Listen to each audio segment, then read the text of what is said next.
जय हिंद स्टूडेंट, मैं Mohammad Kashif biology MK में आपका खैर मकदम करता हूं। आज हम बोर्ड परीक्षा 2023 का कक्षा 12 जीव विज्ञान का मॉडल पेपर लेके आए हैं, जो कि 90% बोर्ड परीक्षा में आपको देखने को क्वेश्चन मिलेंगे।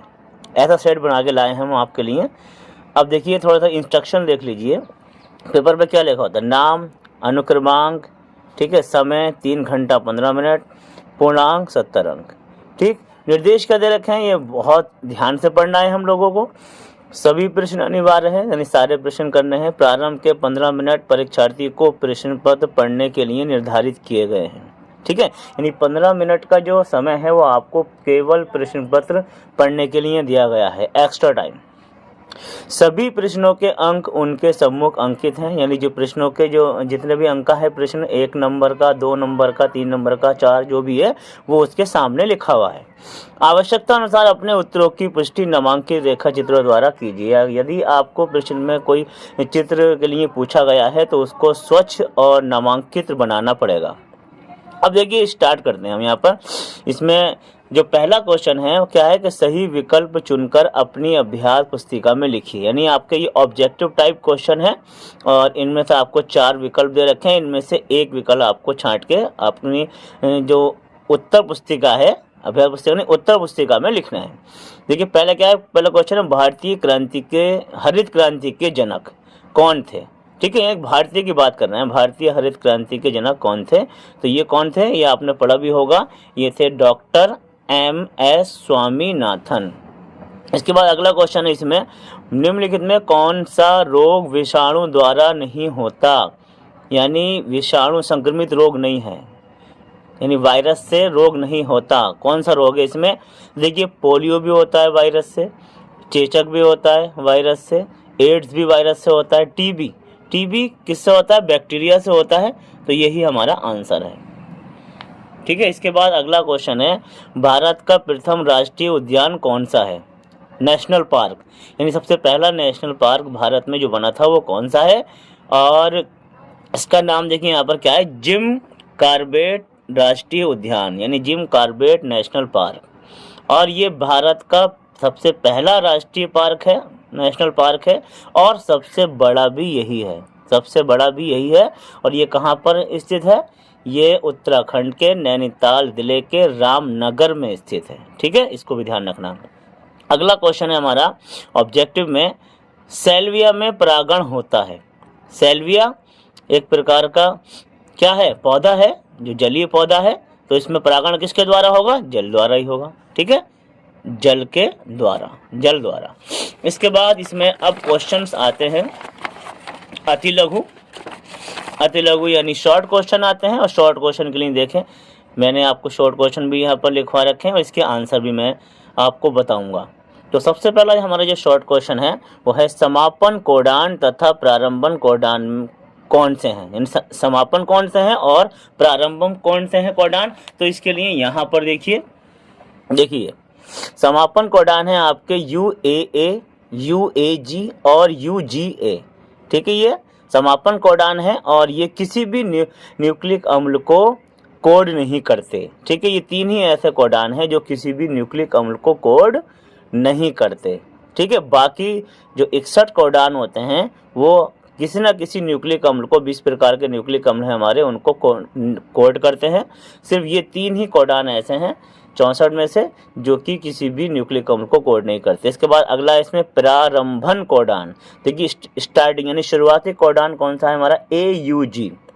AUG है और ये मैथियोनीन नामक न्यूक्लिक अम्ल को कोड करता है। बहुत इंपॉर्टेंट क्वेश्चन है ये भी। अगला क्वेश्चन है हमारा, DNA का रासायनिक चाकू क्या है? यानी DNA का रासायनिक चाकू, यानी इसको हम DNA की आणविक कैंची के नाम से भी जानते हैं। तो उसको पूछा है, तो नाम है इसका रेस्ट्रिक्शन एंडोन्यूक्लियेज एंजाइम, जिससे DNA काटा जाता है। ठीक है, DNA के खंड काटे जाते हैं, उसका नाम है रेस्ट्रिक्शन एंडोन्यूक्लियेज एंजाइम। और इसी को रासायनिक चाकू DNA का और आणविक कैंची के नाम से जानते हैं। इसके बाद हमारा जो अगला क्वेश्चन है वो है, क्लाइनफेल्टर सिंड्रोम में गुणसूत्रों की संख्या कितनी होती है, ये सिर्फ ये पूछा है, क्लाइनफेल्टर सिंड्रोम में गुणसूत्रों की संख्या कितनी होती है। ठीक है, तो यहाँ पर देखिए बात कर लेते हैं। तो क्लाइनफेल्टर सिंड्रोम में गुणसूत्रों की जो संख्या होती है वो 44 + 3 यानी 47 होती है। यानी 44 तो पूरे होते हैं ऑटोसोम्स, और ट्राइसोमी इसमें हो जाती है लिंग गुणसूत्र पर। ठीक है, ट्राइसोमी यानी लिंग गुणसूत्र 2 की जगह एक एक्स्ट्रा हो जाता है ट्राइसोमी, और इनकी संख्या हो जाती है 47।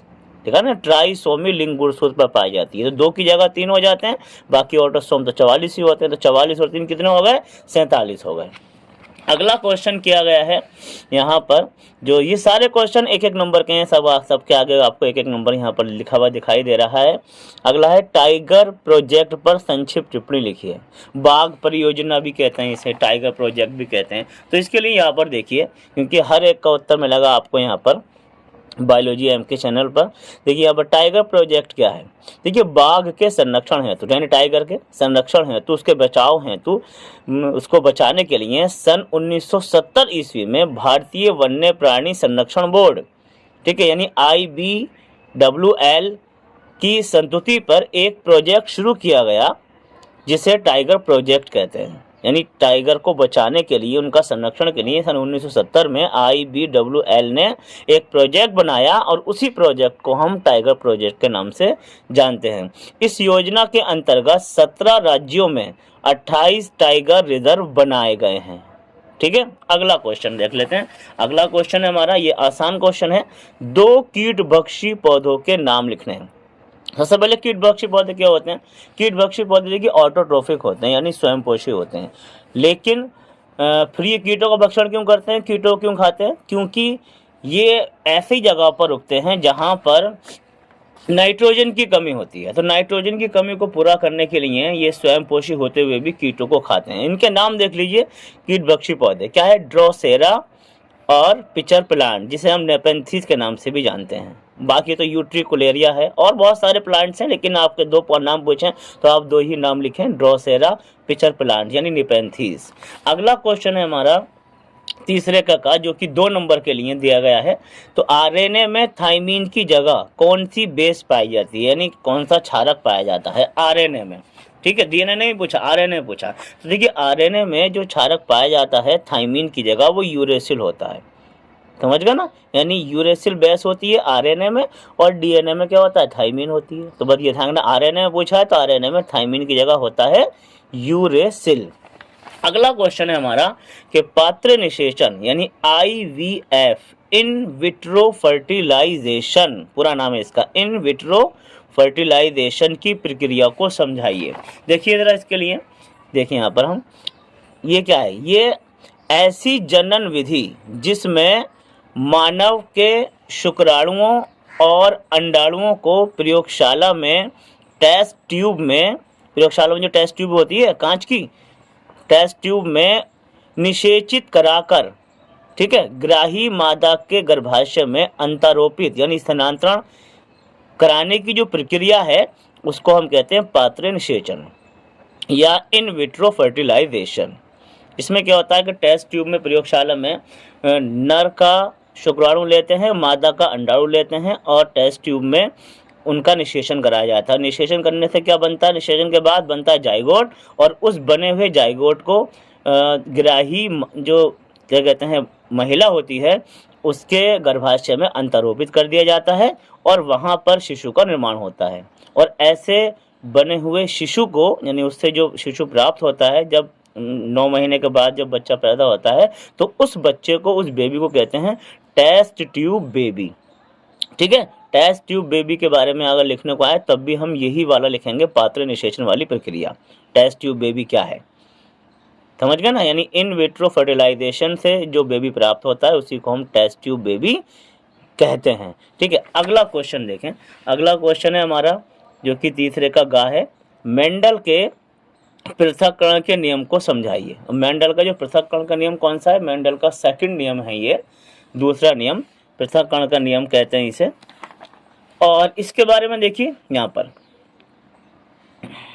क्या है कि मेंडल के पृथक्करण का नियम कि जब एक जोड़ी विरोधी लक्षणों के बीच संकरण यानी क्रॉस कराया जाता है, तब प्रथम पीढ़ी में केवल प्रभावी लक्षण ही दिखाई देते हैं, यानी पहली पीढ़ी F1 में, और अप्रभावी लक्षण कैसे रहते हैं, छिपे हुए रहते हैं, ठीक है। लेकिन द्वितीय पीढ़ी F2 में जब स्वपरागण कराया जाता है सेल्फ पॉलिनेशन में, तो प्रत्येक लक्षण का पृथक्करण हो जाता है, यानी जो लक्षण पहली पीढ़ी में छुपे हुए थे वो लक्षण भी दूसरी पीढ़ी में दिखाई देने लगते हैं, और इसी को कहा जाता है मेंडल का पृथक्करण का नियम, ठीक। अब जरा इसके लिए उदाहरण देख लें। जैसे यहाँ पर एक जोड़ी हमने विरोधी लक्षण लिया, शुद्ध लाल पुष्प मटर का और शुद्ध सफ़ेद पुष्प, इनके ये जीन हो गए, कैपिटल डबल आर, ये स्मॉल डबल आर। देखिए प्रथम इन दोनों में क्रॉस कराया तो यहाँ पर प्रथम पीढ़ी में हमें कैपिटल आर और स्मॉल आर वाले, अब हम मान लीजिए अगर 4 पौधे प्राप्त होंगे तो चारों पौधों पर ही लाल रंग के पुष्प खिलेंगे, लेकिन वो पुष्प कैसे होंगे, संकर यानी हाइब्रिड, क्योंकि उसके अंदर सफ़ेद पुष्प का भी जीन है। लेकिन उसके बाद जब उन 4 पौधों से प्राप्त बीजों को दोबारा बोया जाएगा तो सेकंड पीढ़ी में यानी द्वितीय पीढ़ी में F2 पीढ़ी में स्वपरागण करने के बाद, ठीक है, तो हमें ये 3 तरीके के हमें फूल वाले पौधे प्राप्त होंगे, जिसमें 3 पौधे तो आपको लाल प्राप्त होंगे और 1 पौधा सफ़ेद, जो कि पहली पीढ़ी में नहीं दिखाई दिया था, ठीक। अब उसमें भी 3 लाल पौधों में 1 शुद्ध लाल पौधा प्राप्त होगा, कैपिटल आर दिखाई दे रहा है, और 2 संकर लाल पौधे प्राप्त होंगे, ठीक है, और 1 हमें स्मॉल डबल आर यानी बोना पौधा प्राप्त होगा। तो यहाँ पर लक्षणों का पृथक्करण हो जाता है। इसका अनुपात भी पूछ लेता है, तो मेंडल के द्वितीय नियम का जो अनुपात होता है तो 1:2:1 होता है, ये भी क्वेश्चन में पूछा जाता है। अगला क्वेश्चन है आतर्व चक्र क्या है, ठीक है। आतर्व चक्र ये मादा में होते हैं, मादा जीव में पाए जाते हैं, मनुष्य में की मादा में पाए जाते हैं, यानी महिला में पाए जाते हैं, और ये है क्या चीज़ इसके बारे में देख सकते हैं। अब यहाँ पर देखिए इसके बारे में देखें, आतर्व चक्र, तो स्त्रियों में अंडजनन अंडाशयों तथा गर्भाशय की भित्तियों में विभिन्न परिवर्तनों की एक चक्रीय जनन श्रृंखला से संबंधित होता है। यानी अंडजनन होता है कहाँ से, अंडाशय से जब अंडाणु निकलता, ठीक है, तो वो क्रिया क्या कहलाती है, अंडजनन कहलाती है। इसके बाद गर्भाशय की भित्तियों में विभिन्न परिवर्तन जो होते हैं, संकुचन वगैरह, तो ये एक चक्र के रूप में होते हैं। तो इस चक्रीय श्रृंखला को ही हम क्या कहते हैं, आतर्व चक्र कहते हैं, और ये परिवर्तन महीने में 1 बार दोहराए जाते हैं, यानी 1 महीने में 1 बार ये परिवर्तन जरूर होता है, डेट अलग अलग होती है, अतः इसे हम क्या कहते हैं, आतर्व चक्र कहते हैं, या महावारी चक्र कहते हैं, या रजोधर्म चक्र भी कहते हैं, कई नाम हैं इसके, ठीक है। और इसका नियंत्रण कौन सा हार्मोन्स करता है, एस्ट्रोजन और प्रोजेस्टेरोन। एस्ट्रोजन और प्रोजेस्टेरोन नामक जो हार्मोन्स हैं हमारे, वो इस पर क्या करते हैं, कंट्रोल करते हैं, ठीक। अगला क्वेश्चन हमारा है तीसरे का अड़ा, ZDNA क्या है। DNA तो आपको पता ही है कि DNA एक आनुवंशिक पदार्थ होता है, ठीक है, जो पीढ़ी दर पीढ़ी लक्षणों को आगे बढ़ाने का कार्य करता है। लेकिन DNA भी कई प्रकार के होते हैं, तो DNA के प्रकार देखिए, DNA ADNA, BDNA, CDNA, DDNA और कौन सा, ZDNA, यानी कुल मिला के आपके 5 प्रकार के DNA होते हैं। तो यहाँ पर आपका ZDNA के बारे में पूछा है, क्योंकि ये थोड़ा अलग है, ठीक है, जिगजैग की तरह होता है, ये टेढ़ा मेढ़ा। इसके प्रत्येक कुंडल में कितने न्यूक्लियोटाइड युग्म होते हैं, यानी कितने न्यूक्लियोटाइड जोड़ों से ये बना होता है, इसके बारे में हम बात कर लेते हैं। हम देखिए सबसे पहले बात करें यहाँ पर ZDNA, तो ZDNA DNA का ही स्वरूप है, DNA का प्रकार है। इसका जो व्यास होता है वो 45 एंगस्ट्रॉम होता है। ZDNA में कुंडल वामावर्त होता है, वामावर्त कहते हैं, आपने पढ़ा होगा एंटी क्लॉकवाइज, यानी जो क्लॉक का जो घड़ी का उल्टा रूप, यानी घड़ी का जो सामान्य रूप है वो कैसा है, क्लॉकवाइज, यानी कैसा, दक्षिणावर्त घूमती है। और यहाँ पर लिखा हुआ है वामावर्त, यानी उसका उल्टा, घड़ी की सुई का उल्टा, यानी वामावर्त हो गया, एंटी क्लॉकवाइज हो गया होता है। इसकी संरचना टेढ़ी मेढ़ी होती है। ये होता कैसा है, ये टेढ़ा मेढ़ा होता है, यानी जिगजैग कहते हैं इंग्लिश में। संरचना इसकी टेढ़ी मेढ़ी होती है, इस तरीके से ये टेढ़ी मेढ़ी संरचना होती है। और इसके प्रत्येक कुंडल में 12 न्यूक्लियोटाइड युग्म पाए जाते हैं। ये भी क्वेश्चन था, इसके प्रत्येक कुंडल में कितने न्यूक्लियोटाइड युग्म पाए जाते हैं, तो इसके प्रत्येक कुंडल में 12 न्यूक्लियोटाइड युग्म पाए जाते हैं, ठीक। अगला क्वेश्चन है हमारा जो कि यहाँ पर दे रखा है, वो है द्विनिषेचन तथा त्रिक संलयन से आप क्या समझते हैं। तो द्विनिषेचन को देखिए, यहाँ पर द्विनिषेचन यहाँ पर है, इसको डबल फर्टिलाइजेशन कहते हैं। और ये है क्या, इसके लिए वर्तिकाग्र से पराग नलिका में दो नर युग्मकों का प्रवेश होता है। दो नर युग्मक निकल आते हैं वर्तिकाग्र पर। जो वर्तिका क्या है, सबसे ऊपर का भाग है ये किसका, जायांग का, यानी स्त्री केसर का। तो वहाँ पर पराग नलिका से दो नर युग्मक प्रवेश करते हैं, तो एक नर युग्मक अंड कोशिका से जाके मिल जाता है और दूसरा नर युग्मक सेकेंडरी पोलर या जिसे हम ध्रुवीय केंद्रक भी कहते हैं या द्वितीय केंद्रक भी कहते हैं, इससे जाके संयोजित हो जाता है या मिल जाता है या संलयित हो जाता है और क्या बनाता है, जाइगोट बनाता है, यानी युग्मनज बनाता है। ठीक है, यानी दो नर युग्मक निकलते हैं, तो एक नर युग्मक अंड कोशिका से मिल रहा है और दूसरा नर युग्मक किससे, द्वितीय केंद्रक से मिलकर जाइगोट बना रहा है। इस प्रकार एक ही पुष्प में दो बार निषेचन होने की जो क्रिया है उसे हम द्विनिषेचन या दोहरा निषेचन या डबल फर्टिलाइजेशन कहते हैं। ठीक है, इसके बाद अब ये त्रिक संलयन के बारे में पूछा, तो त्रिक संलयन क्या है, तो दूसरे नर युग्मक के द्वितीय केंद्रक के संयोजन से त्रिगुणित केंद्रक यानी 3N के निर्माण की प्रक्रिया को त्रिक संयोजन कहा जाता है। त्रिक संयोजन कह लो या त्रिक संलयन कह लो, एक ही बात है। यानी क्या है कि जब दूसरा नर युग्मक हमारे द्वितीय केंद्रक से मिलता है, द्वितीय केंद्रक कितने होते हैं, 2 और नर युग्मक 1, तो संख्या कितनी हो गई, 3 हो गई। तो क्या अवस्था, कौन सी अवस्था बनाएगा, ये त्रिगुणित अवस्था बनाएगा, 3N। तो 3N कंडीशन बनने की जो प्रक्रिया है उसी को हम क्या कहते हैं, त्रिक संलयन कहते हैं। और इससे भ्रूण नहीं बनता बल्कि क्या बनता है, इससे भ्रूणपोष बनता है। भ्रूणपोष बनता है जो भ्रूण को भोजन उपलब्ध कराने का कार्य करता है। ठीक है, यानी पोषण को प्राप्त कराने का कार्य करता है कौन, भ्रूणपोष, जो किससे बनता है, त्रिक संलयन से। चलिए अगला क्वेश्चन है इसमें हमारा, वो है लघु बीजाणु धानी का नामांकित चित्र बनाइए। इसके लिए देखें, चित्र देख लीजिए आप, लघु बीजाणु धानी का ये चित्र दे रखा है, ये देखिए लघु बीजाणु धानी।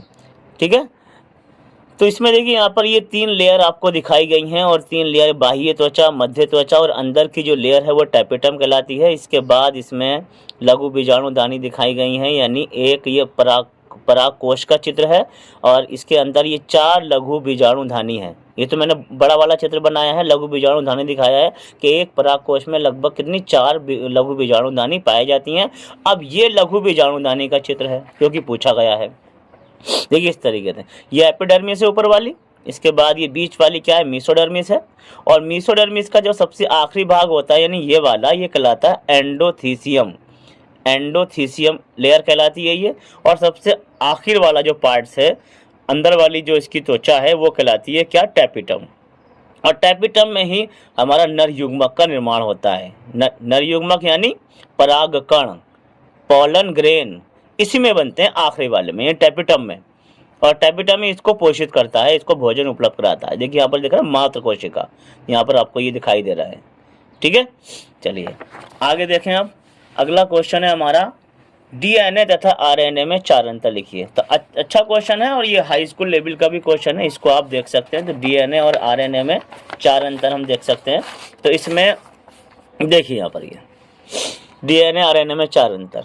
इनमें पहला देखिए, इसमें डीऑक्सी राइबोस शर्करा होती है, आरएनए में केवल राइबोस शर्करा पाई जाती है। ठीक है, नंबर 2 है, इसमें एडेनिन, ग्वानिन, साइटोसिन तथा थाइमिन बेस होती है, बेस यानी क्षारक। और इसमें बाकी तो यही होती हैं, एडेनिन, ग्वानिन, साइटोसिन होती हैं, लेकिन थाइमिन के स्थान पर यहाँ पर क्या होती है, यूरेसिल बेस पाई जाती है। थाइमिन के स्थान पर कौन सी बेस होती है, यूरेसिल बेस पाई जाती है आरएनए में। अगला क्वेश्चन है यहाँ पर, अगला पॉइंट है ये, डीएनए हमारा क्या है, ये एक आनुवंशिक पदार्थ है और ये आरएनए क्या है, ये आनुवंशिक वाहक है, यानी लक्षणों को आगे बढ़ाने का कार्य करता है। अगला, ये 2 पॉलीन्यूक्लियोटाइड कुंडलों से मिलकर बना होता है और ये केवल एक ही पॉलीन्यूक्लियोटाइड कुंडलों का बना होता है, यानी ये डबल हेलिक्स है, ये सिंगल हेलिक्स है। अगला क्वेश्चन, तो अगला क्वेश्चन है हमारा, उपार्जित सक्रिय प्रतिरोधकता तथा उपार्जित निष्क्रिय प्रतिरोधकता में अंतर लिखिए। तो इसमें भी अंतर आप देख सकते हैं, मैंने यहाँ पर 5 अंतर दिखाए हैं इसमें। उपार्जित सक्रिय प्रतिरक्षा और उपार्जित निष्क्रिय प्रतिरक्षा। तो पहले सक्रिय की बात कर लेते हैं कि जिस मनुष्य के शरीर में सक्रिय प्रतिरोध क्षमता उत्पन्न करनी होती है उसी के शरीर में प्रतिजन को प्रविष्ट कराया जाता है। प्रतिजन यानी पैथोजन, ठीक है, कीटाणु, जैसे कि वायरस का कण। इसके बाद अब उपार्जित का क्या मैटर है, जिस मनुष्य के शरीर में प्रतिरोध क्षमता उत्पन्न करनी होती है उसके शरीर में नहीं बल्कि यानी अपितु किसी दूसरे प्राणी के शरीर में, कोई दूसरा जानवर दूसरे प्राणी के शरीर में प्रतिजन प्रविष्ट कराए जाते हैं। इसमें उसी के शरीर में, इसमें दूसरे प्राणी के शरीर में। अगला है इसमें प्रतिजन के उद्दीपन से कुछ समय बाद उस मनुष्य के शरीर में एंटीबॉडीज बन जाती हैं, ठीक है, यानी प्रतिरक्षी बोलते हैं उसे, एंटीबॉडीज बन जाती हैं।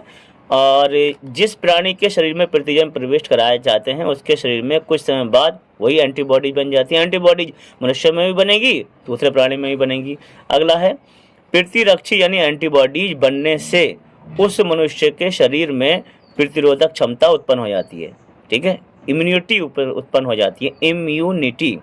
और यहाँ पर दूसरे प्राणी के शरीर में हो जाएगी। प्राणी का प्रतिरक्षी युक्त सीरम मनुष्य के शरीर में प्रवेश करा देने पर उसको प्रतिरोध क्षमता प्राप्त हो जाती है। यानी प्राणी का हमने सीरम लिया और उस सीरम को जब मनुष्य में हमने एंटर कराया तो उस मनुष्य के अंदर उसकी एंटीबॉडीज पहुँच जाती हैं और उसके अंदर भी प्रतिरोधक क्षमता उत्पन्न करती हैं, इम्यूनिटी उत्पन्न करती हैं। नंबर 4, इस प्रतिरोधक क्षमता के उत्पन्न होने में मनुष्य में क्या लगता है, समय लगता है, टाइम लगता है, ठीक है। जैसे कि रोग के बाद एंटीबॉडीज बनती हैं तो एंटीबॉडीज बनने में टाइम लगता है और एंटीबॉडीज ही प्रतिरोधक क्षमता का निर्माण करती हैं, तो इसमें समय लगता है। लेकिन अब दूसरे वाला निष्क्रिय वाला, इस प्रकार की प्रतिरोधक क्षमता मनुष्य को सीरम का इंजेक्शन देते ही प्राप्त हो जाती है, तुरंत प्राप्त हो जाती है, ठीक है, तुरंत प्राप्त हो जाती है, जैसा कि इंसुलिन।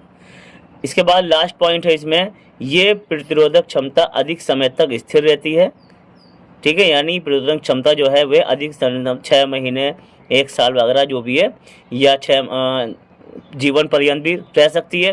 लेकिन ये जो प्रतिरोधक क्षमता है निष्क्रिय वाली, ये शरीर में शीघ्र ही समाप्त हो जाती है, यूज़ कर ली जाती है। ये हो गया। इसके बाद अब अगला हमारा जो क्वेश्चन है वो है हमारा क्वेश्चन नंबर 5। क्वेश्चन नंबर 5 में क्या है, जीन थेरेपी क्या है। जीन थेरेपी भी एक बहुत ही अच्छा क्वेश्चन है, इसके लिए हम यहाँ पर देखें जीन थेरेपी क्या है। तो जीन थेरेपी देखिए, आधुनिक बायोटेक्नोलॉजी जैव प्रौद्योगिकी की सहायता से जीन्स की क्रियाशीलता की जानकारी करने के बाद गलत जीन को हटाकर सामान्य जीन को प्रतिस्थापित करने की जो प्रक्रिया है वो जीन थेरेपी या जीन चिकित्सा कहलाती है, ठीक है। यानी बायोटेक्नोलॉजी की मदद से जो हम किसी प्राणी में या किसी पौधे में उसके जो ख़राब जीन है, जो हानिकारक जीन है, जो कि क्या कहते हैं कोई दोष उत्पन्न करने वाला जीन है, रोगवाहक जीन है, उसको हटाकर सामान्य जीन को यानी आवश्यक जीन को प्रतिस्थापित कर देते हैं। तो इस प्रकार की थेरेपी को क्या कहते हैं, जीनी चिकित्सा कहते हैं या जीन थेरेपी कहा जाता है, इस प्रकार की थेरेपी को। अगला है यहाँ पर हमारा अगला क्वेश्चन देख सकते हैं इसमें हम। तो अगला क्वेश्चन है हमारा यहाँ पर देखिए, चिकित्सीय गर्भ समापन यानी MTP पर संक्षिप्त टिप्पणी लिखिए। MTP चिकित्सीय गर्भ समापन। अब इसमें क्या है, इसको आप देख सकते हैं, इसमें चिकित्सीय गर्भ समापन, इसकी जो इंग्लिश में यहाँ पर फुल फॉर्म दे रखी है वो भी आप देख सकते हैं, medical termination of pregnancy, MTP medical termination of pregnancy, यानी सगर्भता का चिकित्सीय समापन, यानी चिकित्सा के मदद से गर्भ को गिराना, हटाना। देखिए इसके लिए आप देखिए, कभी कभी स्त्री की कुछ विशेष संरचनात्मक या क्रियात्मक स्थिति के कारण गर्भपात हो जाता है, यानी भ्रूण खराब हो जाता है, गिर जाता है, नष्ट हो जाता है, यानी भ्रूण का नष्ट होना ही MTP के अंतर्गत आएगा। किंतु आजकल परिवार को सीमित रखने के लिए, छोटा रखने के लिए क्या किया जा रहा है, प्रेरित गर्भ समापन MTP भी किया जा रहा है, यानी इसको अस्पतालों के माध्यम से उस गर्भ को नष्ट किया जा रहा है, उसको हटाया जा रहा है, ठीक है। इसके लिए 3 माह की आयु के पहले ही भ्रूण को वैक्यूम पंप द्वारा गर्भाशय से खींचकर निकाल दिया जाता है, ठीक है, ये ध्यान रखना है कि 3 माह का जो भ्रूण है 3 माह से भी कम होना चाहिए। या कुछ रसायनों द्वारा ओवल को ही नष्ट कर दिया जाता है, ओवल, ठीक है, अंडे को, या फिर शल्य क्रिया से भ्रूण को निकाल दिया जाता है। लेकिन ये ध्यान रखना है कि 3 माह की आयु से पहले होना चाहिए भ्रूण। इसके बाद अगला है, कुछ दवाइयों के नाम दे रखे हैं। माइफेस्टोन या RU 486 नामक औषधि गर्भाशय की दीवार में प्रोजेस्टेरॉन हार्मोन जो होता है इसके प्रभाव को समाप्त करके एंडोमेट्रियम के खंडन को प्रेरित करती है। ठीक, यानी कहने का मतलब यह है कि MTP क्या है कि भ्रूण को हटाने की प्रक्रिया ही, चिकित्सा के माध्यम से भ्रूण को हटाना, नष्ट करना, निकालना जो भी है उस क्रिया को ही हम MTP कहते हैं, यानी सगर्भता का चिकित्सीय समापन कहते हैं। अब खास बात इसमें यहाँ पर ये भी देखने को मिलती है कि 12 सप्ताह से अधिक गर्भ यानी भ्रूण का गर्भपात जानलेवा हो सकता है। 12 सप्ताह से अगर ज़्यादा भ्रूण हो गया है और अगर हम उसका गर्भपात उसको हटाना चाहते हैं तो ये उस मादा के लिए जिसके अंदर है उसके लिए उसकी जान को खतरा हो सकता है। अगला क्वेश्चन है हमारा, इसी में अगला क्वेश्चन है अन्न जनन यानी oogenesis क्या है, व्याख्या कीजिए। इसको देखो, oogenesis क्या है, ये भी बहुत ही इंपॉर्टेंट क्वेश्चन है, oogenesis।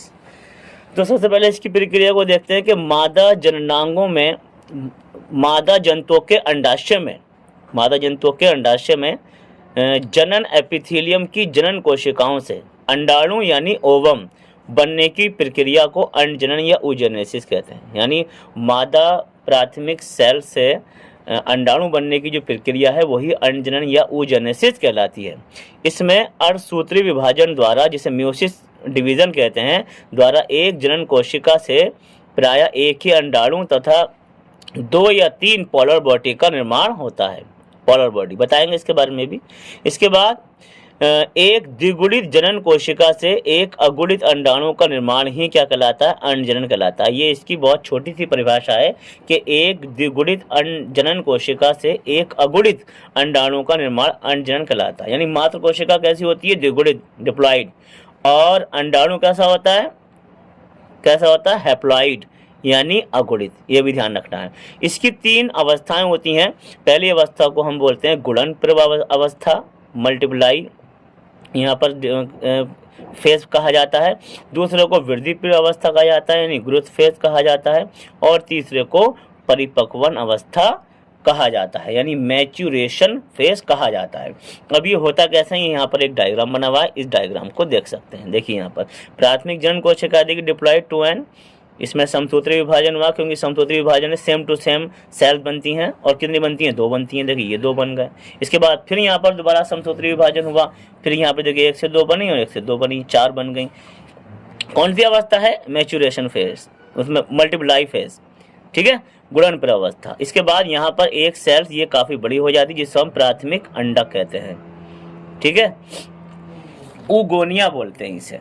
और इसमें ये कौन सी अवस्था में आती है, वृद्धि अवस्था में यानी ग्रोथ फेज में आती है। और इसमें फिर अर्धसूत्री विभाजन होता है, म्योसिस जो होता है। और म्योसिस की ये पहचान है कि इसमें एक डिप्लॉइड सेल से 2 हैप्लॉइड सेल बनती हैं यानी एक द्विगुणित कोशिका से 2 अगुणित कोशिकाओं का निर्माण होता है। यहाँ 2 बन गई जिसमें एक बड़ी होती है और एक छोटी होती है। बड़ी वाली को तो हम कहते हैं द्वितीयक अंडक यानी सेकेंडरी ओगोनिया, और छोटी वाली को कहते हैं प्राथमिक ध्रुवीय कोशिका यानी प्राइमरी पोलर बॉडी, ठीक है। इसके बाद फिर यहाँ पर इसमें फिर समसूत्री विभाजन शुरू हो जाता है। तो समसूत्री विभाजन से यहाँ पर फिर क्या कहते हैं, कितने 2 कोशिकाओं का निर्माण होता है। देखिए एक ये बनी और एक ये बन गई, जिसमें पहली कोशिका काफ़ी और ज़्यादा बढ़ जाती है और अंडाणु का निर्माण करती है, और दूसरी कोशिका फिर वही छोटी रह जाती है जिसको हम कहते हैं द्वितीयक ध्रुवीय कोशिका यानी सेकेंडरी पोलर बॉडी, ठीक। और इसमें कभी कभी क्या होता है कि प्राथमिक ध्रुवीय कोशिका यानी प्राइमरी पोलर बॉडी में भी समसूत्री विभाजन से 2 कोशिकाएं बनती हैं छोटी छोटी, और ये भी क्या कहलाती हैं, ये भी हमारी सेकेंडरी ध्रुवीय कोशिका यानी सेकेंडरी पोलर बॉडी कहलाती हैं। तो इनकी संख्या या तो 2 हो सकती है या फिर 3 हो सकती है, पोलर बॉडी की संख्या।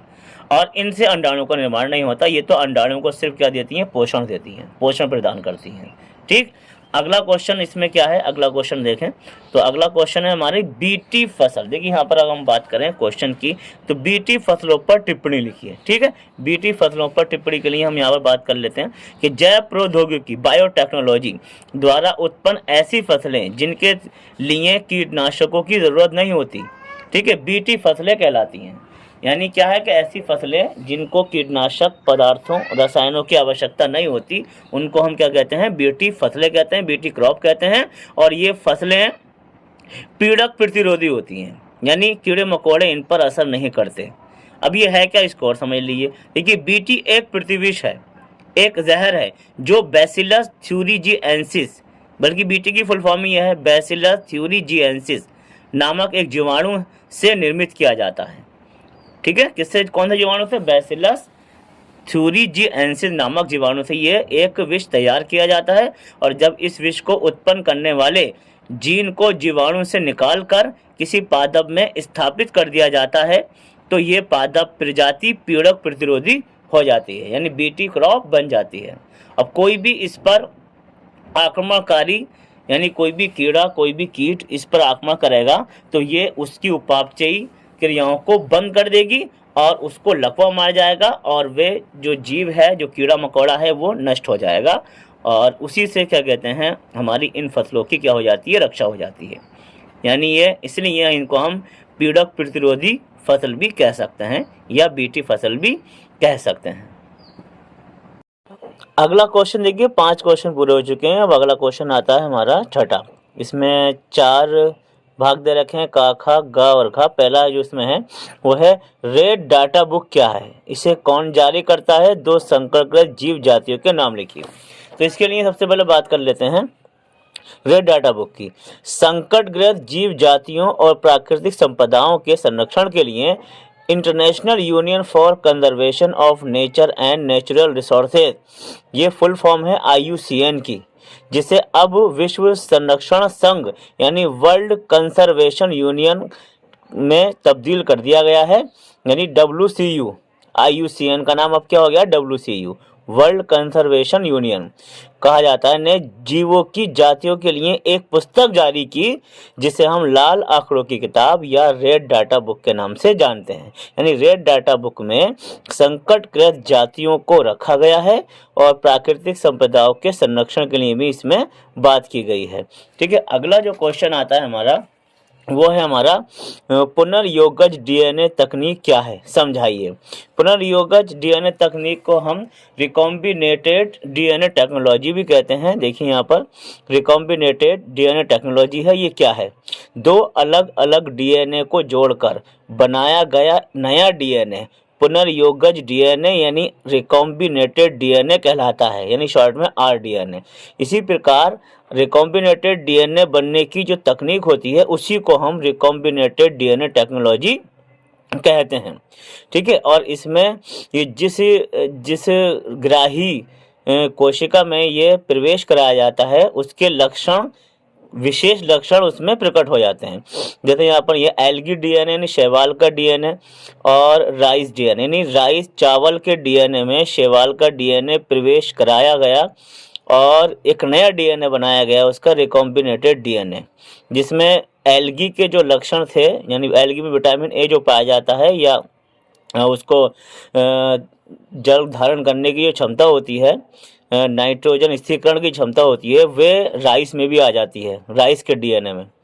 यानी वाहक DNA तो एल्गी का DNA होता है और ग्राही एक्सेप्टर जो DNA होता है वो राइस DNA होता है। तो एल्गी के DNA को राइस DNA में जोड़ा जाता है तो एक नया DNA प्राप्त होता है, RDNA, रिकॉम्बिनेटेड DNA, जिसकी वजह से नाइट्रोजन स्थिरीकरण की जो क्षमता है वे राइस यानी चावल में आ जाती है। इसी तरीके से एक चावल और बनाया गया है, गोल्डन बासमती राइस, जिसका राइस का नाम क्या है, वैज्ञानिक नाम क्या है, ओराइदा सटाइवा, जिसे सुनहरा चावल के नाम से भी जानते हैं। तो इसका जो सुनहरा रंग है वो बी कैरोटीन नामक प्रोविटामिन A पिगमेंट की उपस्थिति के कारण होता है और इस चावल में विटामिन A की प्रचुर मात्रा पाई जाती है, जबकि चावल में मंड होता है यानी स्टार्च होता है।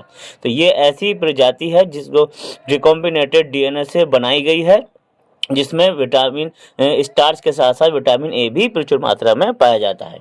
अगला क्वेश्चन है इसमें प्रतिजैविक से आप क्या समझते हैं? किन्हीं दो प्रतिजैविकों के नाम लिखिए। तो कि इसके लिए यहाँ पर देखें कि प्रतिजैविक क्या है। तो देखिए, प्रतिजैविक पदार्थ सूक्ष्म जीवों से प्राप्त ऐसे उपापचयी उत्पाद होते हैं जो सूक्ष्म मात्रा में भी किसी अन्य सूक्ष्म जीव पर हानिकारक अथवा निरोधी प्रभाव डालते हैं। यानी ये सूक्ष्म जीवों से ही बनाया जाने वाला पदार्थ है जो सूक्ष्म जीवों को ही निष्क्रिय कर देता है, इनएक्टिव कर देता है, यानी उनके प्रभाव को खत्म कर देता है। और इसके कुछ उदाहरण दे रखे हैं। स्ट्रेप्टोमाइसेस ग्रीसस प्रतिजैविक का नाम है और इससे एक दवाई बनाई जाती है और जिसका नाम है स्ट्रेप्टोमाइसिन। ठीक है। और एक है बैसिलस पॉलीमिक्सा एंटीबायोटिक, जिससे एंटीबायोटिक दवाई बनाई जाती है पॉलीमिक्सिन नामक दवाई। ठीक है। इसी तरीके से सबसे पहला जो प्रतिजैविक औषधि बनाई गई थी वो कौन सी थी? पेनिसिलिन थी। और एक कवक से बनाई गई थी जिस कवक का नाम था पेनिसिलियम नोटेटम। ठीक है, ये जानकारी आपको दी गई। अगला देखिए, अगला जो क्वेश्चन है वो है हमारा आनुवंशिक रोग पर आधारित है। वर्णांतता आनुवंशिक रोग है, स्पष्ट कीजिए, रेखा चित्र भी बनाइए। तो वर्णांतता के लिए आप देखिए यहाँ पर, वर्णांतता एक पीढ़ी से दूसरी पीढ़ी में जाने वाला रोग है, इसीलिए इसे आनुवंशिक रोग भी कहा जाता है। यानी आनुवंशिक रोग वही होते हैं जो एक पीढ़ी से दूसरी पीढ़ी में जाते हैं, बाप से और उसकी औलाद में। इस रोग में रोगी को दिन में विशेषकर लाल व हरे रंग में विभेद नहीं हो पाता। यानी वो दिन में लाल रंग और हरे रंग में अंतर नहीं कर पाता, उसको पहचान नहीं पाता, और रात में उसे कुछ भी दिखाई नहीं देता। इसलिए इसे रात्रि अंधता रोग या नाइट ब्लाइंडनेस भी कहा जाता है। देखिए यहाँ पर इसकी मैंने रेखा चित्र बनाया है। सामान्य पुरुष देखिए XY, वर्णांध स्त्री में यहाँ पर दोनों पर जीन होगा। वर्णांध स्त्री में ये खास बात है कि दोनों पर जीन होता है लिंग गुणसूत्र पर। अब देखिए यहाँ पर ये एक्स की क्रिया हुई है, XX आ गया, ये एक जीन आ गया, ऐसे इस पे एक जीन आ गया, ऐसे पुत्र पे एक जीन आ गया और एक दूसरे वाले पुत्र पे भी एक जीन आ गया। यानी अगर बात करें तो 50% जो पुत्रियां हैं वो कैसी होंगी? वाहक। अगर एक जीन आता है पुत्री के गुणसूत्र, एक गुणसूत्र पर अगर जीन आता है किसी भी आनुवंशिक रोग का, तो वो क्या कहलाती है? वाहक कहलाती है। यानी वाहक पुत्रियां, वाहक केवल पुत्रियां ही होती हैं। क्यों? क्योंकि इनके एक गुणसूत्र पर जीन होता है और ये इनके अंदर लक्षणों को उत्पन्न नहीं करने देता। ठीक है, मतलब जीन आता है लेकिन लक्षण दिखाई नहीं देते, तो ऐसी पुत्रियों को हम वाहक कहते हैं। पुत्रियां केवल वाहक हो सकती हैं, वाहक भी हो सकती है, वर्णांत भी हो सकती है, लेकिन पुत्र कभी भी वाहक नहीं होता। अब देखिए यहाँ 50% पुत्र वर्णांत होते हैं। पुत्र के तो एक गुणसूत्र पर या दूसरे गुणसूत्र पर किसी पर भी अगर जीन आ जाता है तो पुत्र क्या हो जाते हैं? वर्णांत हो जाते हैं। यानी पुत्र डायरेक्टली वर्णांत होते हैं, वाहक नहीं होते। पुत्रियां वाहक होती हैं, वर्णांत होती हैं, दोनों होती हैं। अगला क्वेश्चन है हमारा लॉन्ग क्वेश्चन। तो लॉन्ग क्वेश्चन में भी हमने आपको यहाँ पर क्या कहते हैं खल करके दिखाए हैं। मेंडल के तृतीय नियम यानी स्वतंत्र अवरोहन को पुन्नेट चात्र द्वारा समझाइए। तो पुन्नेट चात्र के माध्यम से हमने इसको समझाया है। कौन सा नियम? मेंडल का नियम। तो मेंडल के नियम के लिए आप देखें यहाँ पर, सबसे पहले मेंडल का तृतीय नियम क्या है? देखिए, इस नियमानुसार जब दो जोड़ी विरोधी लक्षणों के बीच संकरण कराया जाता है यानी क्रॉस कराया जाता है, तब प्रथम पीढ़ी F1 में केवल प्रभावी ही लक्षण दिखाई देते हैं। ठीक है, केवल प्रभावी लक्षण, अप्रभावी तो छुपे रहते हैं। परंतु द्वितीय पीढ़ी F2 में जब स्वपरागण कराया जाता है तो प्रत्येक लक्षण स्वतंत्र रूप से अपने आप को प्रकट करने लगता है। एग्जाम्पल के तौर पर देखें यहाँ पर, जैसे कि एक जोड़ी हमने ये लिया पीला हरा, एक जोड़ी लिया गोल झुर्रीदार, तो इसमें पीले के लिए डबल Y कैपिटल, गोल के लिए डबल R कैपिटल और हरे के लिए डबल Y स्मॉल और डबल R स्मॉल झुर्रीदार के लिए। इनका जब क्रॉस कराया तो प्रथम पीढ़ी में क्या हुआ आपका? देखिए कैपिटल Y कैपिटल R फिर Y और R, यानी दोनों तरीके के। तो यहाँ पर जितने भी हमें लक्षण प्राप्त होंगे सारे के सारे कैसे होंगे? संकर और पीले गोल, संकर और पीले गोल वाले हमें पौधे प्राप्त होंगे। और लेकिन सेकंड पीढ़ी में स्वपरागण कराने पर, सेल्फ पॉलिनेशन कराने पर सेकंड पीढ़ी में हमें ये अलग अलग यानी हर लक्षण आपको स्वतंत्र रूप से प्रकट हो जाएगा। देखिए पीले गोल 9, पीला झुर्रीदार 3, हरा गोल 3, हरा झुर्रीदार 1। इसके लिए पुन्नेट चार्ट बना हुआ है। इसमें क्या करना है आपको? ये 16 खाने बनाने हैं। 4 दुनिया 8 4 12 4 चौक 16 खाने बनाने हैं ऊपर नीचे। और यहाँ पर दो खानों में कैपिटल वाई, फिर 2 खानों में स्मॉल वाई, फिर यहाँ पर capital R, capital R, small R. ऐसे ही ऊपर वाले उसमें करनी है आपको, समानांतर करना है और ऐसे ही ऊर्ध्वाधर करना है। फिर इनकी गुणा करनी है। देखिए Y Y, Y Y, R R, R R. देखिए ये मेंडल का तृतीय नियम का चार्ट हमने अपनी वीडियो में बायोलॉजी एमके में बना रखा है, उसको जाके वहाँ पर देखिए, सब समझ में आ जाएगा। बहरहाल इसका जो अनुपात पूछा जाता है वो पूछा जाता है कि मेंडल के तृतीय नियम का अनुपात कितना है, तो 9:3:3:3:1। ठीक। इसके बाद इसमें अथवा वाला जो क्वेश्चन है वो है एड्स का, कि एड्स का पूरा नाम लिखिए, इसके कारण व फैलने से बचने के उपाय, और विश्व एड्स दिवस कब मनाया जाता है। तो सबसे पहले हम इसकी बात कर लेते हैं कि एड्स क्या है। तो एड्स की जो फुल फॉर्म होती है, तो एड्स की फुल फॉर्म होती है एक्वायर्ड इम्यूनोडेफिशिएंसी सिंड्रोम। ठीक है, एक्वायर्ड इम्यूनोडेफिशिएंसी सिंड्रोम। और इसका कारण क्या है, संक्रमित सुई के प्रयोग से होता है ये। और इसका कारण मैंने यहाँ पर बताया भी, आपको मालूम भी होगा, HIV यानी ये वायरस से फैलता है, HIV। इसका फुल फॉर्म है ह्यूमन इम्यूनोडेफिशिएंसी वायरस। ठीक है, ह्यूमन इम्यूनोडेफिशिएंसी वायरस से ये फैलता है। इसके कारण क्या है, संक्रमित सुई के प्रयोग से, संक्रमित रुधिर आधान से, रुधिर आधान का मतलब रुधिर लेना, खून लेना। अगर उसमें HIV विषाणु है तो खून अगर वो किसी व्यक्ति में चढ़ा जाएगा तो उसको भी हो जाएगा। असुरक्षित यौन संबंध से, ठीक है, यौन संबंध बनाने के लिए जो डायरेक्टली यौन संबंध बनाते हैं उनको भी ये रोग हो जाता है, तो इसलिए असुरक्षित यौन संबंध से भी ये रोग फैलता है। बचने के उपाय क्या है, बचने के उपाय देखिए, प्रत्येक बार नई सुई का प्रयोग करना चाहिए, सुई का प्रयोग करने के बाद सुई को फेंक देना चाहिए। रुधिर आधान से पहले, यानी रुधिर को लेने से, किसी मरीज में चलाने से पहले रुधिर का परीक्षण कर लेना चाहिए, टेस्ट कर लेना चाहिए। सुरक्षित यौन संबंध यानी कॉन्डोम का प्रयोग करने के बाद कॉन्डोम का प्रयोग करना चाहिए यौन संबंध में। एड्स के बारे में जन जागरूकता अभियान चलाना चाहिए, यानी एड्स एक भयंकर बीमारी है और इसके क्या क्या लक्षण होते हैं, इसका कोई इलाज नहीं है, तो इसके बारे में लोगों को जानकारी देनी चाहिए। और विश्व एड्स दिवस जो मनाया जाता है तो प्रत्येक वर्ष यानी हर साल 1 दिसंबर को मनाया जाता है। विश्व एड्स दिवस कब मनाया जाता है, प्रत्येक वर्ष 1 दिसंबर को विश्व एड्स दिवस मनाया जाता है। इसके बाद इसमें अगला क्वेश्चन है हमारा 8वां, आनुवंशिक कोड क्या है। तो आनुवंशिक कोड यानी जेनेटिक कोड कहते हैं इसे, और इसकी प्रमुख विशेषताओं का वर्णन कीजिए। तो आनुवंशिक कोड को देखें और फिर इनकी विशेषताएं देखें। देखिए आनुवंशिक यानी जेनेटिक कोड क्या है, इस संबंध में अनेक मत यानी सिद्धांत प्रस्तुत किए गए, लेकिन FH क्रिक द्वारा दिया गया सिद्धांत सर्वमान्य है। इस सिद्धांत के अनुसार प्रत्येक अमीनो अम्ल के लिए, अमीनो एसिड में 3 नाइट्रोजनी क्षारकों का अनुक्रम होता है जिसे हम त्रिक कोड कहते हैं। ठीक है, और यही त्रिक कोड, इसी त्रिक कोड को आनुवंशिक कोड यानी जेनेटिक कोड कहा जाता है। या और देखें जरा, अतः जेनेटिक कोड DNA अणुओं में स्थित नाइट्रोजनी क्षारकों का वह क्रम है जिसमें प्रोटीन अणुओं के संश्लेषण के लिए संदेश निहित रहते हैं, संदेश रहते हैं इनके अंदर, जेनेटिक कोड के अंदर। अब इनकी खास बात क्या है कि कोड त्रिक होता है। त्रिक का मतलब जैसे कि ये है यहाँ पर AUG 3 है, एडेनिन, यूरेसिल, ग्वानिन, या ये uracil, adenine, adenine, uracil, guanine, adenine, uracil, adenine और ग्वानिन। मतलब हर एक आपको कोडॉन कितने अक्षर का मिलेगा, 3 अक्षर का मिलेगा, जिसे हम त्रिक बोलते हैं।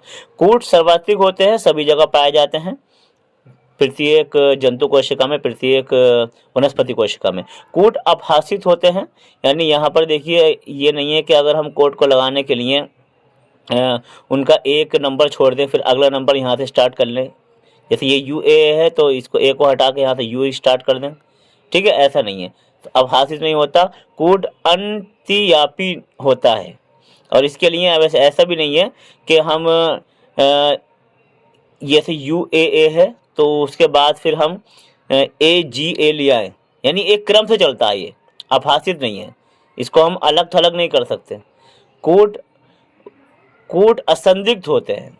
असंदिग्ध क्यों होते हैं, क्योंकि इसमें संदेह ही नहीं होता, शक ही नहीं होता। प्रत्येक कोडान जो है वो एक निश्चित अमीनो अम्ल को कोड करता है, प्रत्येक कोडान एक निश्चित, जैसे कि यहाँ पर दे रखा है AUG, तो AUG मैथियोनिन को कोड करता है। ठीक है, यानी अलग अलग कोडान अलग अलग अमीनो अम्ल को, 20 प्रकार के अमीनो अम्ल होते हैं उसको कोड करता है, इसलिए ये असंदिग्ध है।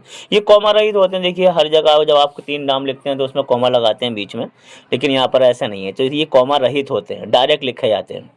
इसके बाद प्रारंभ कोडॉन जो है वो क्या है हमारा कोशिका का AUG है तो होता है, और समापन कोडान यानी कोडान जब यहाँ बनते हैं, स्टार्टिंग जो होती है वो AUG से होती है, और समापन कोडान यानी जब प्रोटीन बन जाती है एंड में तो वो समापन कोडान कहलाते हैं। इनके नाम ये 3 है, UAA, UGA और UAG। ये 3 हमारे कैसे हैं, समापन कोडान है।